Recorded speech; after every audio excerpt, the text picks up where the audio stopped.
Great, getting some great ideas on here so far.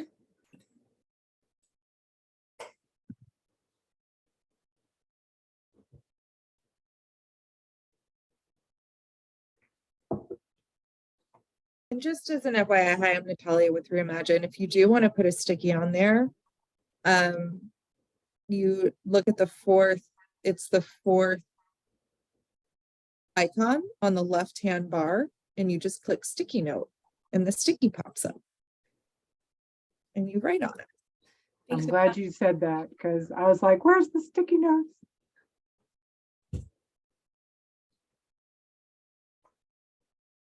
All right, so take about another 30 seconds or so.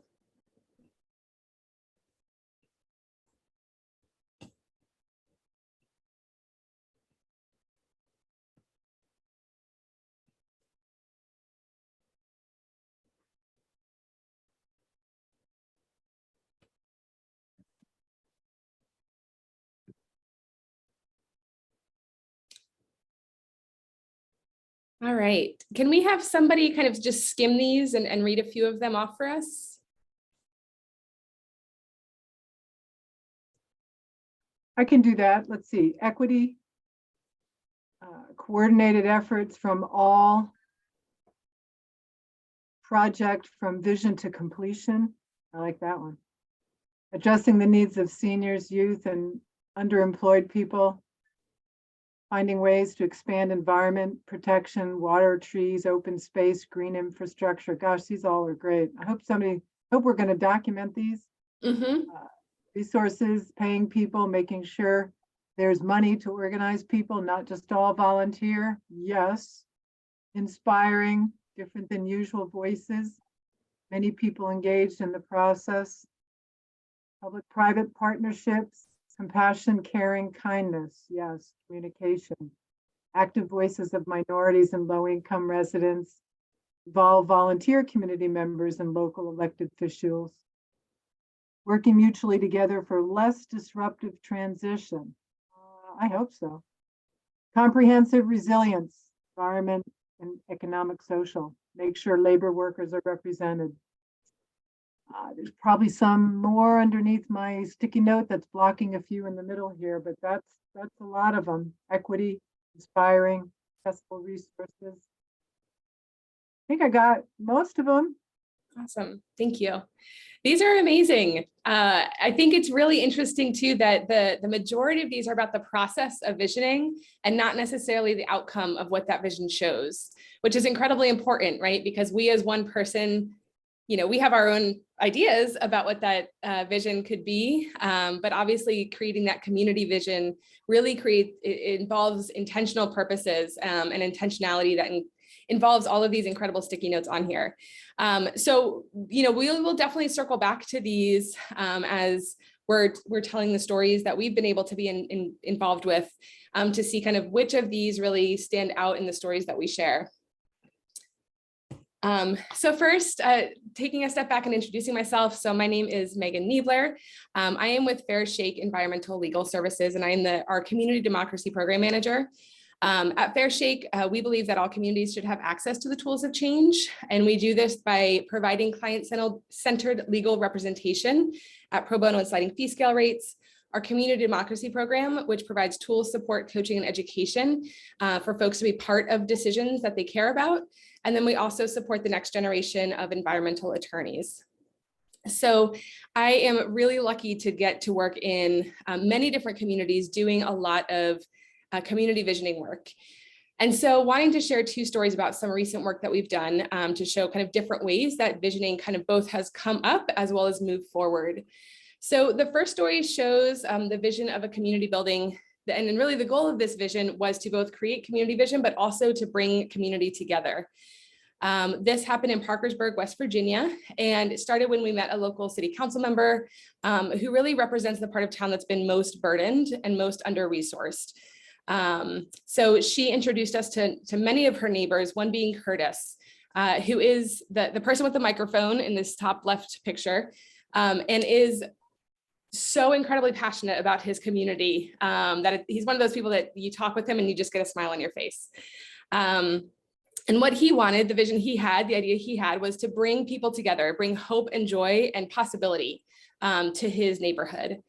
So this neighborhood, again, it's really been overburdened. They're having a lot of challenges with drugs and alcohol and homelessness. And it's filled with people who care and who care deeply and look out for each other. And so through our authentic relationships, we really kind of listened and started brainstorming, right? Like, how can we bring people together?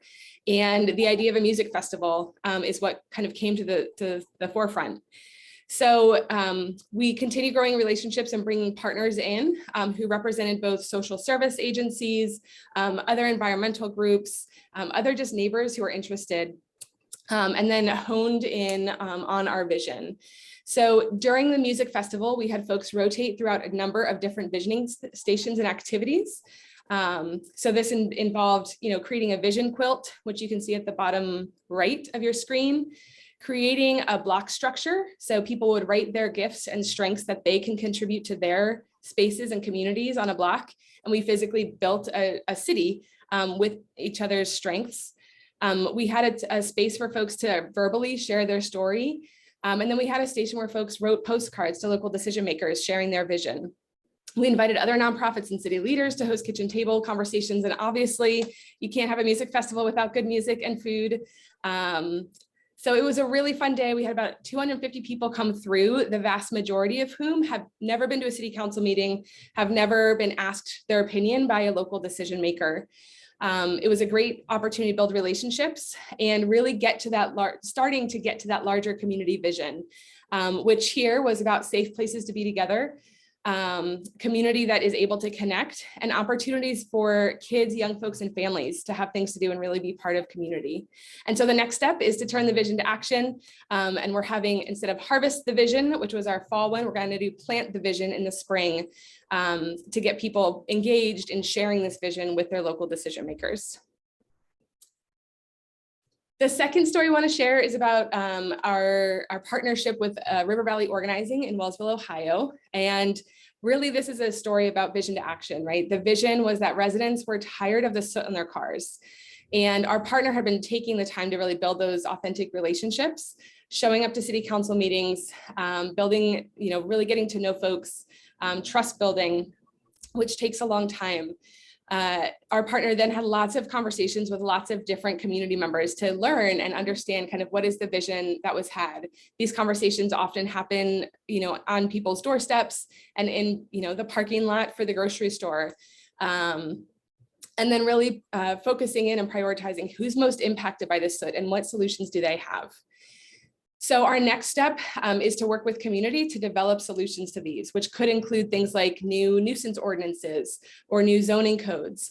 And then community members actually bringing those to their decision makers and having conversation and making that change. So turning from their values to vision to action. So those are just two stories of some of the work that we've been able to be a part of, which has been incredible. So I'm going to turn it over to Joanne and Heather now to share a couple more stories, and then we'll have the rest of the time to really kind of dig in together and share ideas collectively.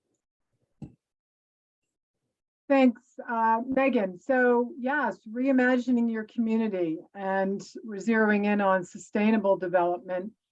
ReImagine Beaver County is a community visioning initiative that began several years ago under the guidance of Heather Haar, who you'll hear from in a few minutes. And she guided us through this process, and she's going to talk about a toolkit that was created, this visioning, this asset mapping, and then this action stage process. And so in our first year, we had 3 different workshops. And I want to intervene at this point that we did a lot of things wrong. I mean, you've heard a lot of people talking today about make sure everybody's voice is at the table and make sure that everybody's represented. And we started where we were, which we were an angry, passionate, concerned group of citizens in the region responding to a pretty challenging issue here locally, which was petrochemical development.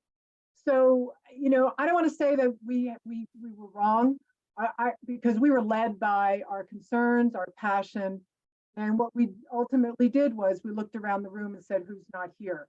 And so then our back end work for the last, subsequent years was to really go back into the room and say, how do we then get back into all those communities that were missing at those first tables? But we had a lot of passion in the beginning. And if you want to flip to the next slide. Thank you, Megan. So in our early visioning sessions, we came together. There was about 100 people in the room for that first session. We have those nice techie things today that we do on the screen with the sticky notes. But we actually had giant maps. And these maps were like, 36 inches by 36 inches. And it was the whole of Beaver County. And after we had a series of presentations by local, business leaders and sustainable agriculture folks, people who had done some green development locally, and they were small projects because we were at the front end of all of this. Then we broke out in groups, and all of the attendees got to share what they wanted to see in the region. What did they want to see for sustainable development? And so you can see that map with all the stickies and those two pictures. Then we had everybody get up and do a presentation. We had a blast. It was a lot of fun. We had people who were suggesting steamboat river rides on the Ohio River. And then there were really serious suggestions, biodigesters, solar panels on all the firehouses and roofs. And what we did after that first year of visioning sessions is we then hired some interns.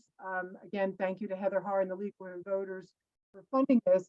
And we dug into some of the local assets of the region, and which is part of the visioning process and part of responding and going into deep, digging deep, is what does the local region have in terms of assets that we can build from. And the bottom left, you can see the cover of a report that we put together, which really looked at the detailed assets of Beaver County. And in the bottom right, we included in that report all of the individual ideas that the community members came up with. And throughout this entire thing, we really wanted to emphasize the community voices. These ideas that we're building upon really came from the community members. And Megan, could you go to the next slide? And that first meeting and then subsequent ones that we kind of fine-tuned it a little bit, there were 4 sectors of growth identified by folks in the room. And they were sustainable agriculture, riverfront development, energy innovation, and green chemistry. And somebody mentioned, I think it might have been Kristen or one of the other panel speakers, it's really important to pay attention to the outcome of this visioning process. Actually, maybe it was Megan. And that, I mean, we didn't just do visioning for the sake of visioning. We have gotten to the place right now, and I'm excited to say, and actually, a few months ago, we got a grant to pursue one of these projects. And Kristen Olney talked about the importance of planning grants and power grants and doing the planning up front. And again, the community chose a project. We came together in multiple meetings. What project do we want to do? Do we want to do a sustainable agriculture project? Do we want that paddle boat on the riverfront for our project? And everybody voted, and they wanted to support an eco-industrial park on a brownfield. So that's what we're pursuing here locally. And we are at the front end of this. I just had a phone call yesterday morning, and so I still haven't come down off the clouds yet, but I got another big grant, another big piece of the planning grant for this. So this is the stage of where we're starting to build out this strategy of how are we going to build this beautiful eco-industrial park that's going to have the community benefit agreements, that's going to have the labor represented. So I'm like over the moon with excitement around this. And so yeah, it took several years, more than several. A lot more than several. Yeah. So this is the whole point of the visioning, and this is what it's exciting. And I think my quote in the beginning on the first slide says, "Yes, it's impossible." Yeah, well, that's why it takes a little longer. So that's where we're at, and we being still this group of residents. One last thing I want to say, that everybody talks about involving local leadership and all of, the governance structures in some way. Well, we're doing things a little bit outside the box because we have to.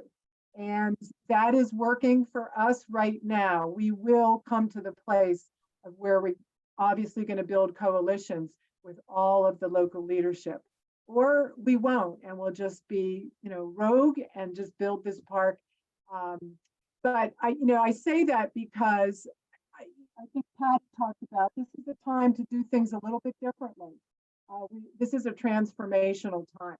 And so doing it the same old way things have done in the past maybe isn't the way forward. So be creative, be innovative, and you got an idea, go for it. So I'm going to turn this over to Heather to talk about the toolkit that really guides, and this is where you get some real concrete steps. Heather. Yes, and I think we're also going to play a movie. Is that?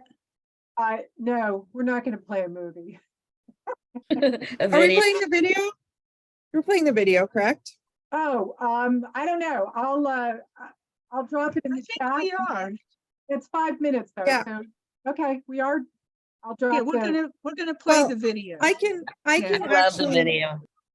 Yeah, I can actually share it on my screen. I think Oh, it's good. easiest if right. well, and I know Megan, that kind of should we play the video first or before? Yeah, go ahead while I'm pumped up and I got to calm down because I'm still up in the clouds. Okay, I will find this video. One moment. Okay. Yeah, Kristen said visioning is different from old school planning. Yeah, and you asked that question too. How important is visioning and how is it different from old school planning, Amanda? So I think that's a big piece. We are doing things differently now, and that's okay. Yeah, but can you say what exactly? Well, I think that part of it is the process at the very beginning that we went through is that it was community residents for a start that came together and really came up with ideas that weren't popular with our mainstream leadership because they were working on different business models and business entities. So we have we've had the audacity, I guess, if you will, to continue to pursue this. We can talk more about that later. Yes. Okay. Do you mind if I just share this then? Go. I'm delighted to be here. Our region is poised. Well, first of all, I just have to say how funny it is that we have Heather Har here, who's about to speak, but she's also about to speak on the screen. So you'll get a double Heather today. We're delighted that you're here, and I'm delighted to be here. Our region is poised for growth. So tonight we welcome you to this interactive gathering for creating a new vision of forward-looking alternatives to economic development in Beaver County. And we want to give voice to Beaver County residents who believe a healthy and truly sustainable community can only happen when we move beyond a fossil fuel energy intensive way of life. The 8 most expensive words in business is because that's the way we've always done it. There's a saying here in Beaver County, if you keep doing what we're doing, we're going to keep getting what we're getting. 30% of the people aged 20 to 29 will move within a given 5-year period. Only 4% of people over 65 will move within a given 5-year period. So you can see that if you're going to draw people to the area, you really have to focus on what young people want. We do want a better environment to live in. We want the idea generation from the younger kids. Clean energy jobs already employ twice as many people as the fossil fuel industry in Pennsylvania. Innovation is the profitable implementation of ideas. It creates growth, it increases productivity, economic wealth, it avoids stagnation, it reduces waste and environmental damages, and provides for better goods and services at a less expensive cost. The problem and the key word is transition. And what is the best strategy for transition? Diversity in industry is the way to build a resilient community. What we really need is a green and clean energy industrial policy. So looking forward means exploring green alternatives to energy and the diverse businesses that support them. Okay, so we were a little all over the map here. We're going to start with farming. We have 1, 2, 3 hemp farms, industrial and recreational.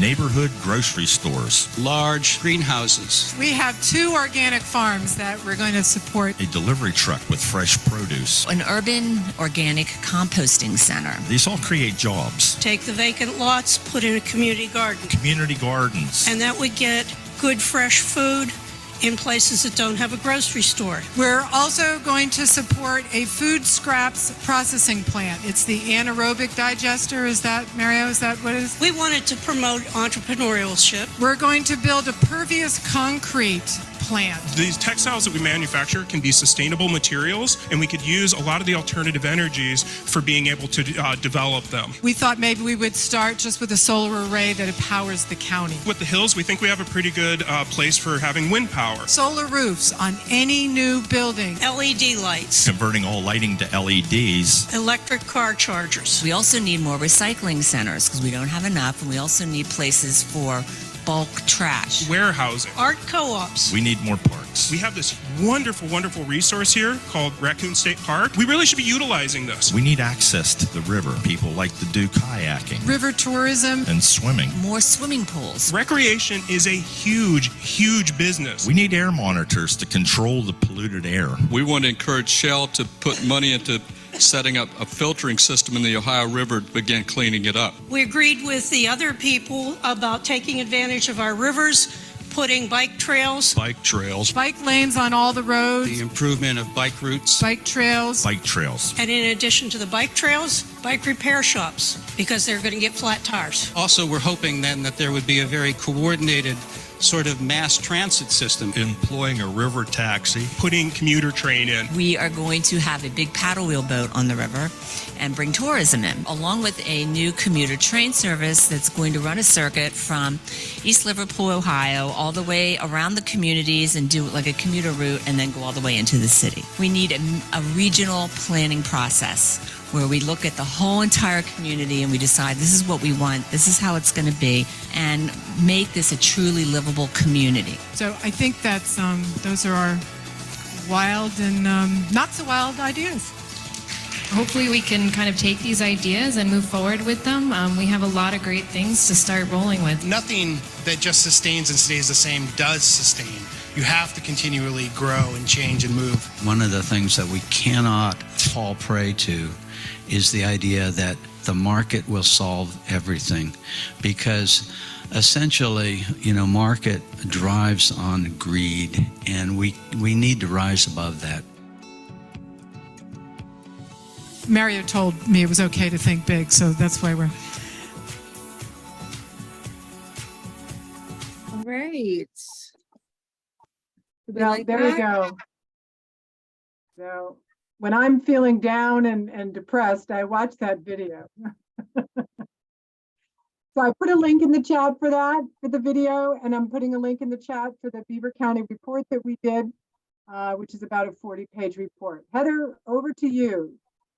Okay, so this is about toolkits. So what we went from is trying to figure out how to effectively bring people together and get their feelings to count, and now we develop something and so other people can replicate that. And we're having this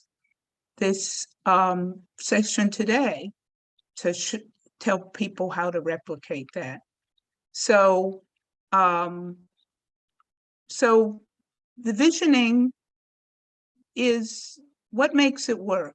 Well, it works because it really does engage people truthfully. And it brings people, like the smallest can be the most mighty kind of thing.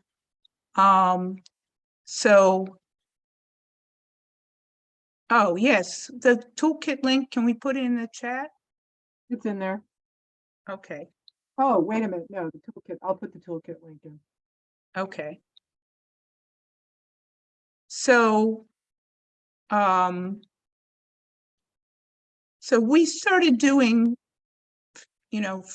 like focus groups on this, on the idea of, how to have a sustainable development. We started doing that a couple years before we actually came to Beaver. But the process evolved working with Joanne and Terry to plan the session in Beaver. And so we wound up adding visual components like the big maps and also the use of Post-it notes and how to visualize things, making what you want visual, not just talking about it, but actually doing something sort of metaphorically and really as well, taking the sticker with the so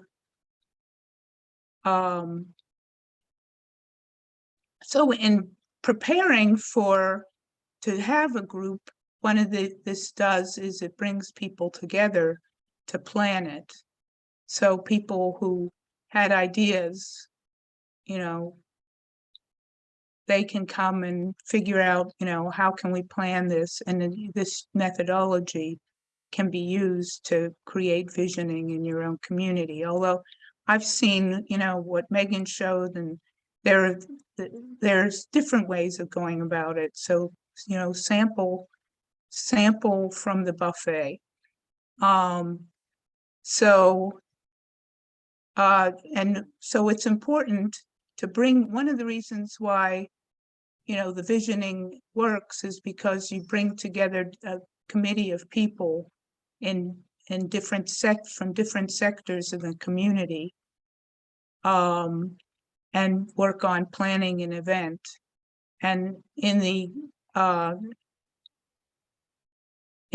by doing so, that deepens the relationships that different sectors of the economy have with each other, or maybe don't have with each other, but they are able to, to interact with each other and work together in the process of planning the visioning sessions.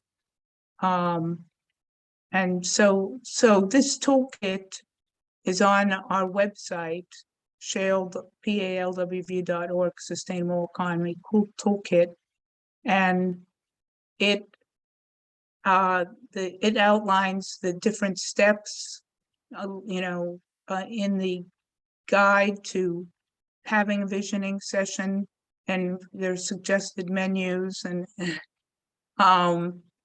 so it outlines different steps, and that is the visioning session. And so it works because the right people, not just the most famous people, but the real people, come together, and it uses visuals. That's something that's, doing these stickers with the visuals and everything. That's something that a new way of doing that. And that distinguishes it from other things as well. So, and so we've established 7 different entities working on visioning projects. So we've established in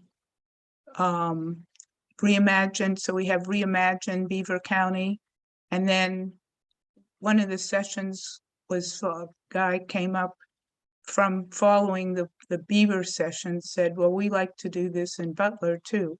So we did a year later do sessions in Butler, and then later on, simultaneously we did the task force group in Indiana County, the league did that, and then we worked in Turtle Creek watershed and airshed communities. Patty DeMarco was part of that, and we also did working with the Ohio citizens concerned about the rivers in Ohio, and ReImagine Cambria and Blair counties, and ReImagine Fayette County. And so there are 7 of them all together, and we're looking to grow more. So you can contact us. Yeah, there are some in Ohio also. So you can contact us at shalepalwv.org. So I guess that's it. You can look through the toolkit and follow the steps. Oh, the toolkit also includes videos as source materials. So that's how we put it together. And Thanks, it's Heather. And great that, yeah, and I I want would to just yes, intro. also say there's very detailed instructions in that toolkit. I mean, Heather, what materials you need and, the process you go through, make sure you have food, things of that nature. So, I mean, you can go to the toolkit because Heather put together very detailed. So the last thing here is what we're really here for today is to celebrate the Faith in Action has developed a guide adapted from the League of Women Voters and community people. So now they're going to present on that. You're on mute. I'm on mute. Okay. Yes, so you heard all from Heather. I will say, so the link that Heather provided has the toolkit as a series of links online. If you're interested in like a document that is a toolkit as a PDF document, you can check out the link that I dropped in the chat. We adapted with love and care and joy and fun and happiness, the League of Women Voters Toolkit, and created a pretty PDF around it. So if you want to download that, and again, I put it in the chat and it's on our resources page on ReImagine Appalachia, you can do that. I will, in addition to that, some of you may have attended our faith workshop yesterday. Some of you may not, it's fine. As we said in the chat, some of our interfaith groups cover everybody from atheists to Zen Buddhists, so we're a pretty open-minded team. But we are adapting this, we're calling it the ReImagine Your Community model of community organizing and economic development.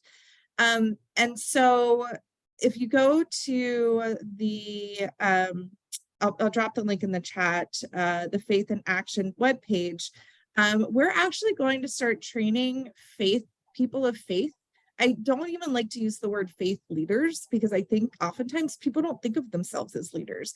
And we're not here as leaders, right? We're here as concerned citizens. And anybody can be a leader in their community. And a lot of people don't see themselves like that. So we're saying people of faith to jumpstart a process like this in their community, but include a wide range of stakeholders. And why faith? Because people of faith can, and particularly in some of our smaller communities, can rise above that political divisiveness and find common ground in our humanity and give a moral perspective to the work.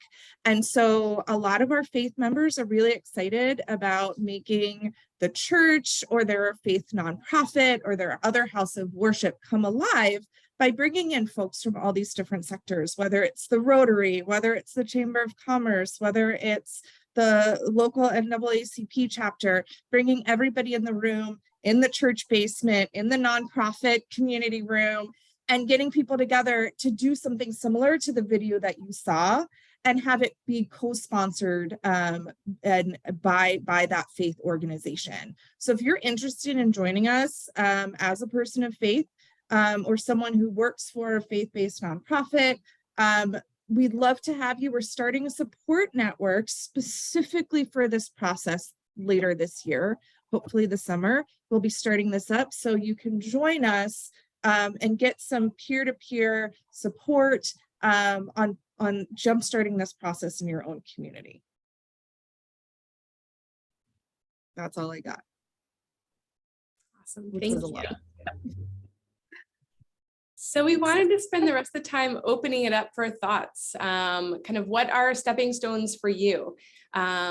You know, here are a couple ideas about where we can get the conversation started with looking for those similarities, right? How did the stories that we shared kind of connect back to our vision of our vision that we created together at the beginning of the session? And then what does visioning look like for you in your community? What are those stepping stones? George, I see your hand up. Feel free to get us started. Thank you. A stepping stone that we experienced this summer is we were able to mobilize a lot of resources around opposition to injection wells in Washington County, Ohio. So just the background there is that Washington County leads the state in the volume of brine waste injection into its grounds. And there was a request from a owner of a deposit well to build yet another well in Washington County, Western Washington County. So we're able to mobilize the county commissioners, township trustees, some church groups, and a lot of people to oppose this injection well. We were unsuccessful, but I'm wondering whether we might leverage that opposition into something we are for rather than against, and use that to re-envision the whole county and the region, do something beyond an economy based on natural gas and the injection of fracking waste. Yeah, I want to jump in there, George. And Patty DeMarco wrote something in the chat too, and that's part of what we realized. A lot of people can get together around what they're opposed to. Anger brings a lot of people together, opposition, activism. But without a vision of what you want, it's really not productive or generative or even positive in the absence of having that vision. So I applaud you for coming to that conclusion. And sorry you lost your battle. Amanda, I think you had your hand up next too. Thanks. Yeah. I just want to say, I think that we should be doing this in every community.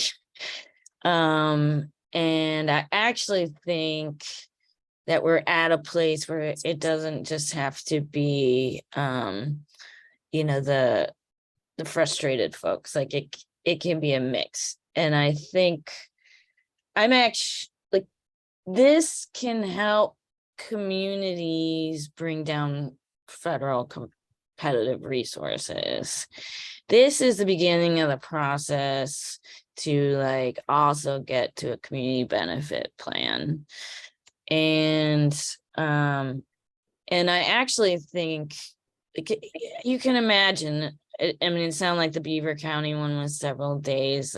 There's some resources that it take to pull something like this off. It's not an easy lift. So one of the things we're thinking about is fundraising, but I actually think this should be, funded with federal resources. And it's something that, we'll keep trying to push for as well.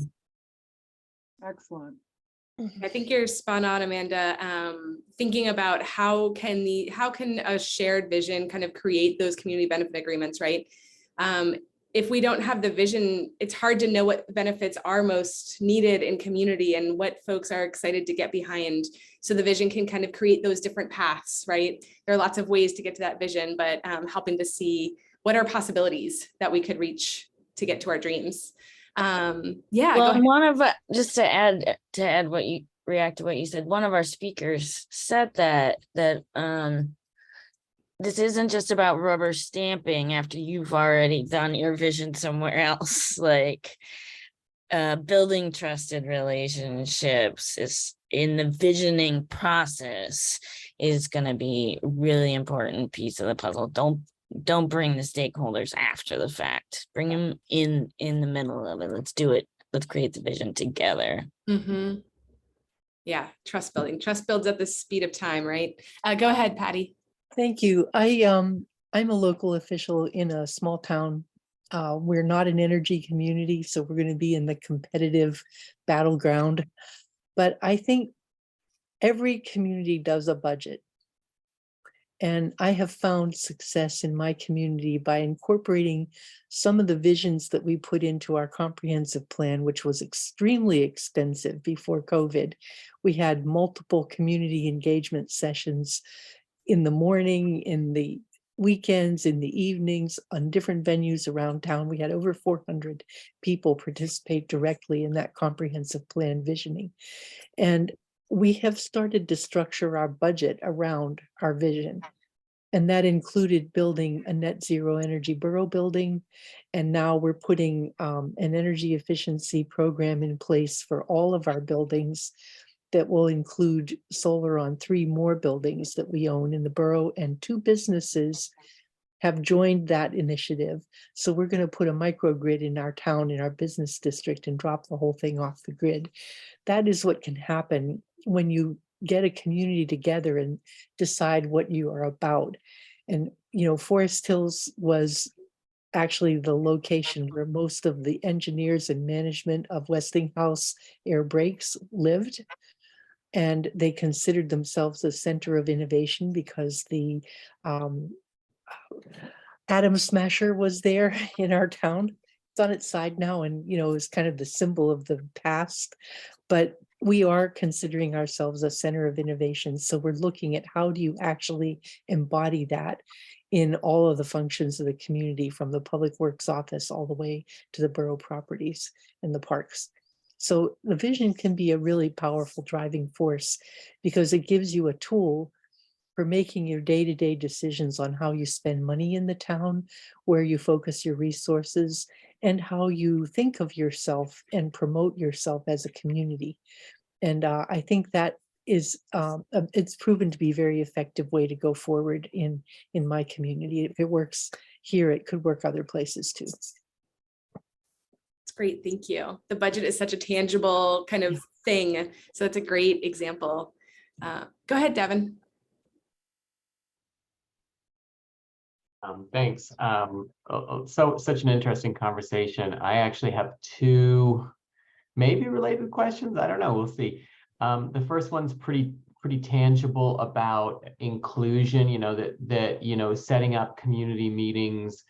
You know, it's important, and we say these values. Oh, we want to make sure it's inclusive. People who are marginalized have the opportunity to attend. And can you just talk a little bit about how you all built in kind of an inclusive process into the visioning, and what were the challenges around there? What are the techniques that you use to get people to attend meetings who might not normally attend meetings? And then the second question is kind of a bigger picture, or that you've talked a lot about, like, you know, some of the things that the visioning makes possible. So it makes possible applying for federal funding. It makes possible for, you know, getting community consensus around moving forward, or a new economy. Were there any things that like were unexpected results? You know, so maybe that's some of them were expected. Like, we expect that this community vision will allow us to like draw down $1 million to get a new facility. What were some of the unintended consequences, positive or maybe if there are negative ones? I can get started, and then Joanne and Heather, I welcome your ideas. So absolutely, Devin. I think that's one of the things with our community democracy program. We're super cognizant of, like, it's really hard for folks to get to evening meetings or whatever. And so what we're trying to do is, what are creative ways that we can meet folks where they're at? And I know that is a very common saying, but that's, I think, where the music festival came into play, right? We partnered with folks who are, like, this idea came from somebody in the neighborhood.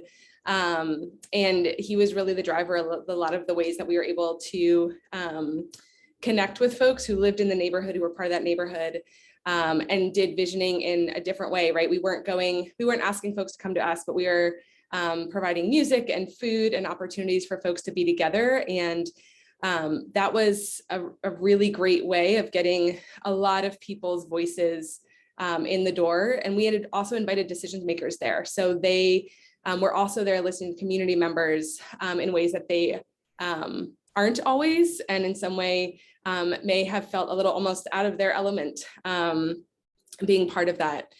And then I was thinking a lot, I'm thinking a lot about, our other example, we're doing house parties. So working with folks who live in the community who care about these issues, and they invite some of their local neighbors and friends to their house, and we kind of have, we bring pizza, we have a little house party, and that's how we do the visioning. And then we kind of build upon that with another house party, and kind of continuously add. And then in terms of kind of unexpected, at the music festival, we invited community members to write postcards to the local leader of the community development corporation. And I think she loved receiving those. And I think one of the outcomes of that is, she does an incredible job thinking about, like, the big picture economic development, right? How can we bring tons of jobs and tons of development into this town? And I think it helped to shift perspective too of what are kind of the micro ways that we can continue building up economic development through, through our parks, through a neighborhood playground, right? So helping to shift the mindset, in addition to big economic development, what are also ways that little development can also positively contribute to folks' health and well-being that meets this vision that they are expressing to me. So that was something we didn't foresee going into it, but was kind of a really interesting way to start different conversations there. Looks like we've only got a couple of minutes left. I just got a chat alert here. But Devin, I would just quickly say about the inclusivity piece. If you'll notice in that video, everybody you saw was white. And probably a lot of them were over 55. That taught us something very quickly, that who wasn't in the movement, because they were environmental activists that originally populated that vision. The other thing, the unexpected, was I have had a tremendous amount of encouragement and support to go outside the normal channels, to do something outside the normal channels of economic development here, because we have, a captive audience to the fossil fuel industry. That was unexpected. Now, where I go with that, where we go with that in our community, is yet to be determined. But that was an unexpected outcome. And to your point, Amanda, how different is this from old school planning? Couple of other points. I think it responds to the people's needs, if everybody's involved.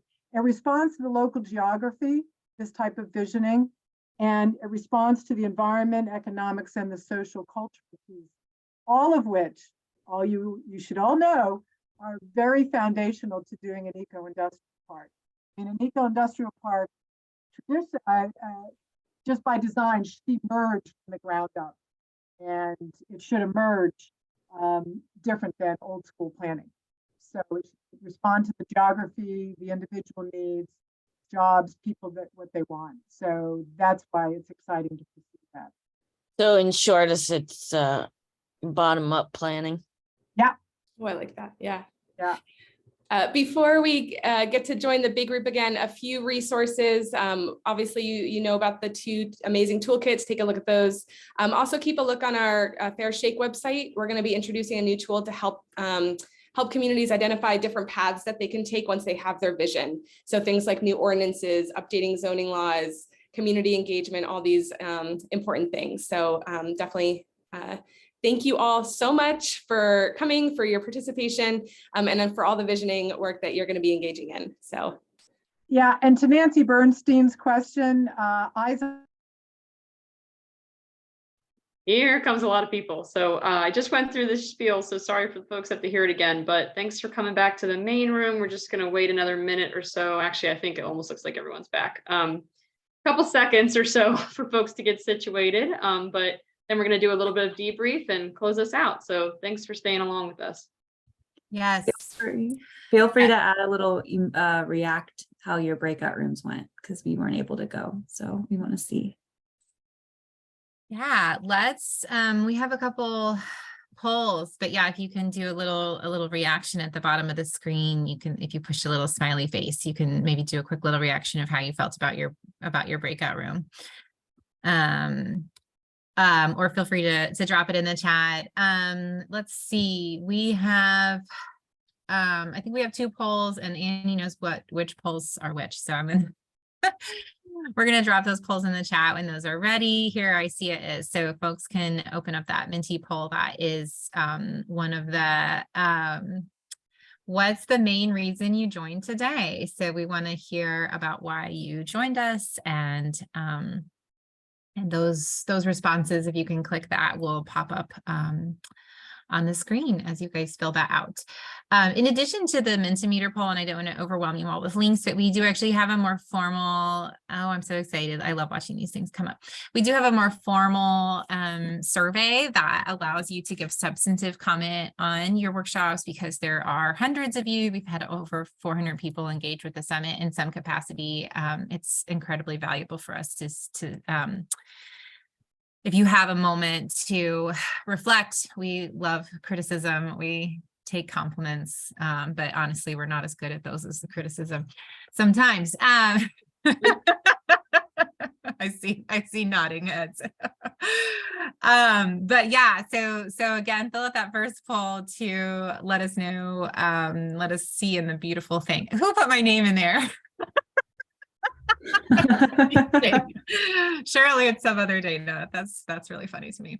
Okay, so yeah, so while we're filling out this poll, I was like, more Dana. It's like, yeah, instead of cowbell, more Dana.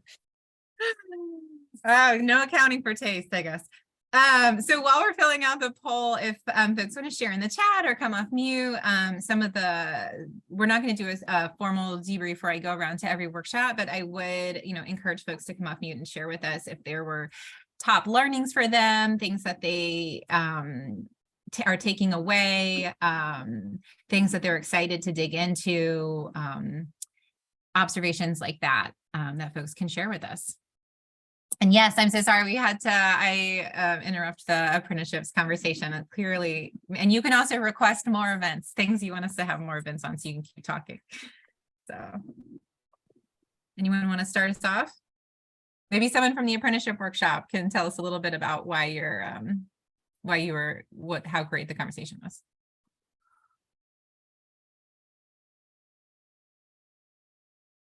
Come off mute, we want to hear your voices. I can go if nobody else wants to. Yeah, we had a really great session. We heard from folks who are actually doing apprenticeship programs and pre-apprenticeship programs in the region. And we heard from the Department of Labor in terms of some of their priorities. So I think we had a great mix. We heard about how apprenticeship can really be a life-changing path to a career, not just a short-term job.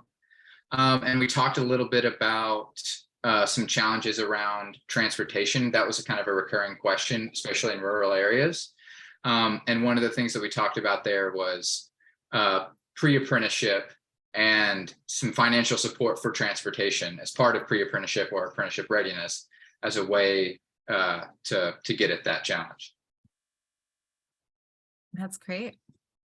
I can't wait. And I think for folks who are excited about that, there are going to be lots of next steps as we build out that work. So we'll keep an eye on it. Anybody else want to share any interesting observations or things they're taking with them, or conversations that they want to make everyone jealous that they didn't get to hear? Anybody who hasn't seen the ReImagine Beaver County video of their visioning process should watch it. We should drop that in the chat. It's very inspiring. Absolutely. You just want to ride on that riverboat. Oh, there's a riverboat involved. Well, if we get the funding, we could put a riverboat on the Ohio River after they clean it up. I love a good riverboat. The next ReImagine retreat can be there on the riverboat. All right. Thanks for folks who are filling out that second poll. Yes. Energy efficiency in home construction. I'm very very excited about energy efficiency. I always say, it's not as salacious as some of our issues, but there's no kilowatt like the one you didn't spend, right? Love those kilowatts we just never used. This is Leo Samaripa from DNV, and we work in energy efficiency. And one of the things that we like to talk about is that energy efficiency jobs are often more local and more, US based, but more within your community, because each project has to be installed in a local business or a local home. Whereas, a power plant, there could be one really big power plant in one area, and that's great for that area, but the rest of the region that's getting that electricity doesn't actually have the jobs from that power plant. And clean energy in general, not only energy efficiency, but distributed solar is another thing that has a lot more local jobs, where a lot of the work and the cost is installing, these individual panels and small projects locally. So I think there's a real connection that we want to draw between the funding in the IRA for clean energy and the opportunity for local jobs, local apprenticeships. Thank you. We love a comment that ties it all together. I'm always, the more complicated you can make it, the more realistic it is. I think there's a tendency to oversimplify, and I think our problems are complicated, and our solutions must be too. But doesn't mean they can't be easily understandable and rooted in what we know. But I appreciate the way you're tying those threads together there. Anybody else want to share? Also, folks can share, organizational information. One of the things that I miss about in-person events is the tabling and getting a chance to learn about all the organizations that are present. And I love how many folks attend this event, but of course we do miss on some of the details. So if folks want to share links about their work in the chat, things like that, we can share those in our last couple of minutes together. And then, I just would open again for anybody who wants to share any, and just come off mute or raise your hand if you're interested in sharing any reflections on the day or what's coming next. Is that Sarah's hand I see up? Yeah, I just want to give a shout out to the Farm Bill session. I was just taking notes, but Ezra and Lindsay did a really good job laying the table for why it's relevant. It's happening right now. It's critical to get everybody involved, and it touches on so many parts of our lives. So I would encourage folks to check in with them or look at the notes. And the opportunity is right now. This is the time when people are paying attention and drafting things. So it was a great session. That's so exciting. Yeah, absolutely. With legislation, I think it trickles into the news when it's too late to get involved in shaping it. So now is the time when nobody's talking about the Farm Bill to talk about the Farm Bill. And one of the things that was mentioned in the Black Appalachia Coalition workshop was that it's not just about farming, it's about food, it's about SNAP. And I hear a lot of folks complaining about how regressive some of our agricultural policies are. The Farm Bill comes around about once every 5 years. So it really is an exciting time. And I think we have really set the stage for some interesting conversations with all the push that we did and education that we did around the IRA and the bipartisan infrastructure law. So I'm really curious to see what we can get done. But yeah, we do have a policy call. We have a policy team at ReImagine, and I think we'll be talking more about the Farm Bill in our twice monthly campaign meetings that we have. So if this is something that's interesting to folks, Amy Camp, I see your hand up. I was in the storytelling breakout, and we had a really helpful conversation, I thought, about the importance of storytelling in this work and how important it is to center the voices of people who are most impacted, how to tell stories without exploiting people or situations, the importance of repetition and making sure that your stories are placed in the right locations, the right publications, that sort of thing. It was a really helpful session, and I think probably anyone that was in there would agree. And we were also reminded that ReImagine Appalachia may be able to serve as a resource in terms of telling your stories. Yeah, I always feel like I need to say we punch above our weight class. We look bigger than we are. We're actually only like 4 or 5 people. Most of us are part-time, but ask us because we want to help. And if we can't, we want to find the person who can. So absolutely, absolutely be in touch. We're so excited to have those conversations. Arafili. Hi, I just wanted to say thank you so much for this event. This has been a really beautifully run summit. So, and I'm a facilitator, so I'm thankful for that. I was in the Black Appalachian Coalition breakout group and just wanted to highlight the beautiful facilitation that Bishop did in that room. She started with a check-in question that really illuminated how the narrative about Appalachia is an erasure of the Black communities that live there. And so like when we talk about impacted communities, we mean a lot of things. And one of the things that we mean that is important to call out is how racism has, and environmental racism specifically, has led to some of these things that we are trying to fix with the new federal legislation and the emerging clean energy transformation opportunity. And so being able to call that out, like the storytelling group was saying, in telling the story about what we're trying to do with our different projects is so important in being held accountable to doing actual anti-racist work along with clean energy transition in these communities. So thank you so much for highlighting those points to everyone who is in that room. Absolutely. Yeah, I think storytelling is so important. I'm the first one to get a little bit wonky because when we talk about these issues all day, every day, it does save time. And yeah, one of the questions we got, I remember on our first call that we had after the IRA passed was somebody said, how do we talk about this in our communities? Because the way we talk about it on these calls sometimes is not how we talk about it in our communities. So it's not how you make it real. And so thinking about that storytelling, the importance of that, of making it real, of making it grounded in the folks who need this money the most, is one of the things I pulled out of that. Bishop Marcia, I also want to echo Arafili's appreciation of your great leadership. Other folks have observations or next steps that they're excited about, they want to share? I'm always excited.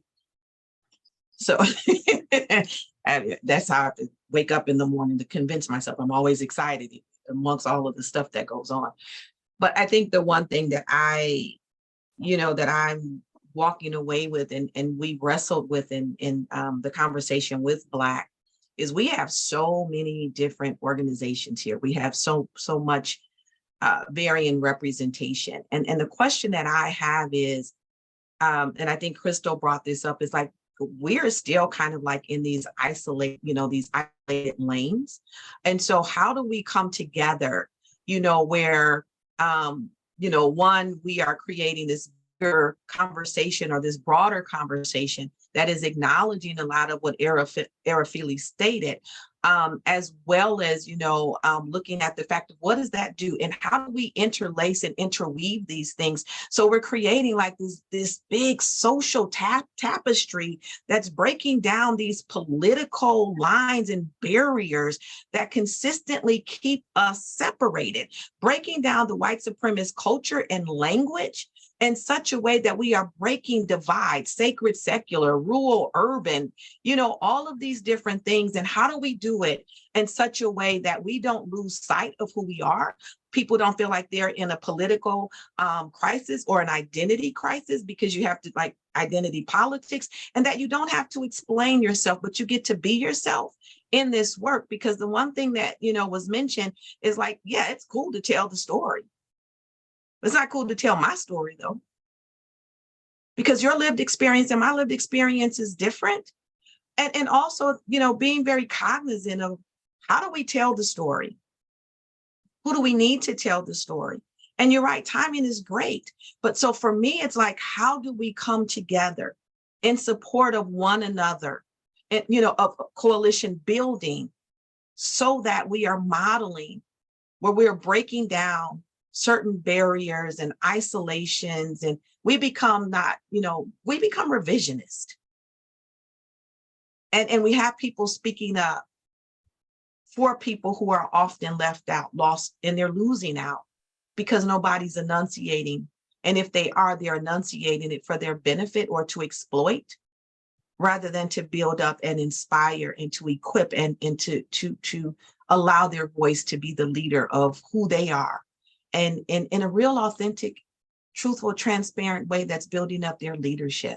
So we're having if I could make an announcement, we're going to be planning a Black Strategy Summit, and one of those things is we'd love to have you all be a part to wrestle with this conversation, because it's going to be the community benefit agreements. A lot of people don't understand it. All of what everybody's talked about here was beautiful. I said in the Black, it was delicious. It was a good plate. It was a good buffet. But at the end of the day, we're the ones who knows. What about the ones who don't know? How do we take that buffet and how do we begin to take it and make it, take it into the communities and give, people an opportunity to feast and learn at the same time? We can't keep all the deliciousness to ourselves. We can't keep all the wisdom to ourselves. We can't keep all the knowledge to ourselves.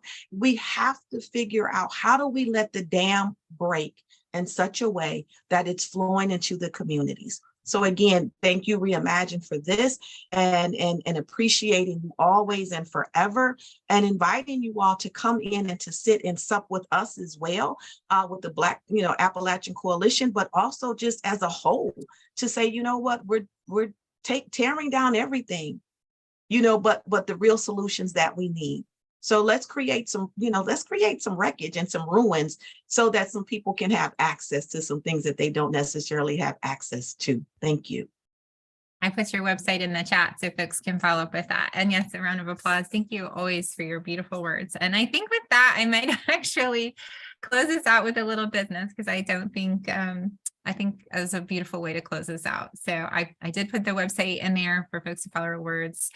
Marcia is definitely follow her work, and I highly recommend that summit, so you can hear more of her words. So just a little bit of nuts and bolts. We're so excited to continue this work for you all. Our staff is going to be working, as well as our note takers, who are almost all volunteers, to get all this information collated. In the meantime, please be in touch with our staff. We're very excited to work with you all together. And then if we can put you in touch with other folks, let us know.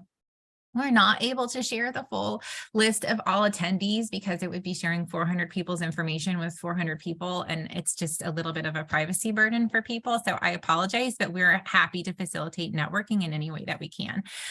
We really appreciate breaking down silos and getting more folks working together. I always say more brains, more better. So the next steps for you all to be in touch, you have all been forced onto our listserv. You will get our notes. But again, I think our twice monthly campaign update meeting is just a wonderful way for us to kind of get in a room together.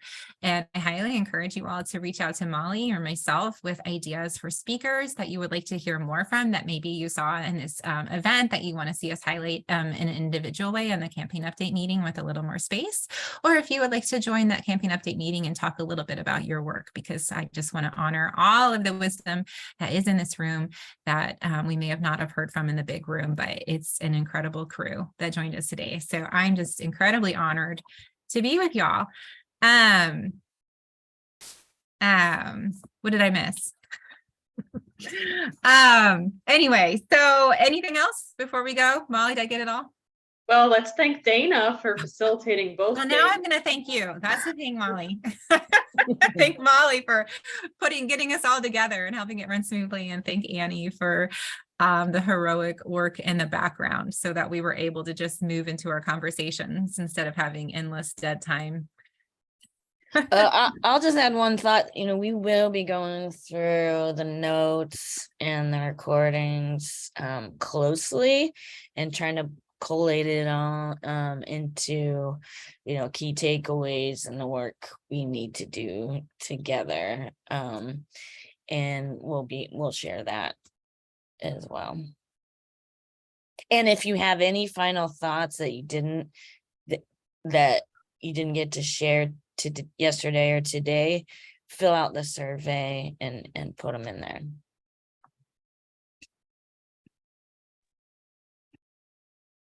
Thank you so much. Can we drop the survey one last time? Is it fresh for folks? I'm grabbing it. Thank you. So we're going to drop that Google survey. It's a short little note. I would appreciate it so much if y'all can take just a minute and fill that out. And thank you, Jeffrey, for mentioning the disability in the region. It is the region with the highest disability in the country. And I think I will say well, it's not really an excuse, but we do tend to work less on those issues. So when we had our staff retreat, that was actually a critique that we had internally for ourselves. And it's good to hear that coming externally as well. So appreciate that. And I will be thinking about that. And be in touch if you have recommendations. Can you email Yes, surveys Betty, from we will share via email. Yeah. Great. Thank you all. We're closing out. I think we can stop the recording. If there's any last questions or final things, I've got 5 minutes. If anybody wants to say anything.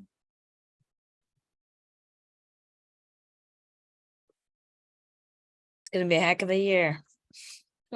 Who's ready to get got to a work? lot of work to do, but it's exciting. Take a nap and then get to work. Yeah.